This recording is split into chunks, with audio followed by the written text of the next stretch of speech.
Maisons individuelles, logements collectifs ou bureaux, les artisans ne construisent plus aujourd'hui comme il y a quelques années. Il y a toujours autant de chantiers, donc les chiffres peuvent paraître bons, mais ces derniers sont plus petits et surtout le client, du maître d'œuvre au particulier en passant par les maires, veut en priorité casser les prix et fait donc jouer la concurrence. Il négocie énormément, c'est-à-dire que avant on était 2-3 personnes pour un devis, aujourd'hui on est 9, 10 voire plus quoi.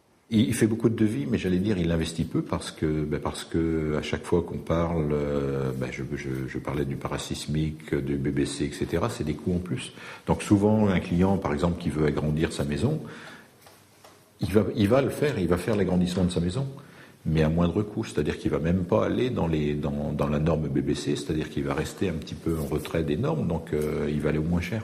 Pour s'en sortir, les professionnels du bâtiment qui ne peuvent pas baisser les prix indéfiniment cherchent des alternatives.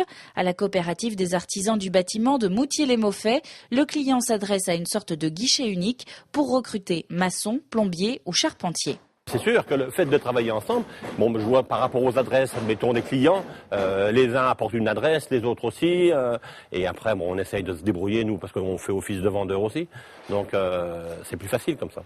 2012 n'en reste pas moins très flou. Avec l'élection présidentielle, les normes de plus en plus strictes dans le bâtiment et la pression des chantiers au prix bradé, les artisans n'arrivent plus à se projeter. Depuis 2008, on est vraiment en dents de scie. Mais quand je dis en dents de scie, c'est vous posez la question à un mois, chef d'entreprise va vous dire ça va bien.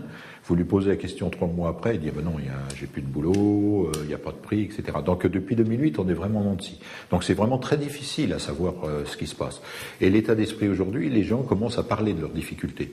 Ça veut dire que la difficulté, elle est là, elle est réelle, et que les gens commencent à ne plus avoir de solution. Des difficultés telles qu'elles conduisent de plus en plus devant les tribunaux. L'année dernière, 31 entreprises vendéennes du bâtiment ont été placées en redressement judiciaire. Il y en a déjà 46 autres au cours des 4 derniers mois.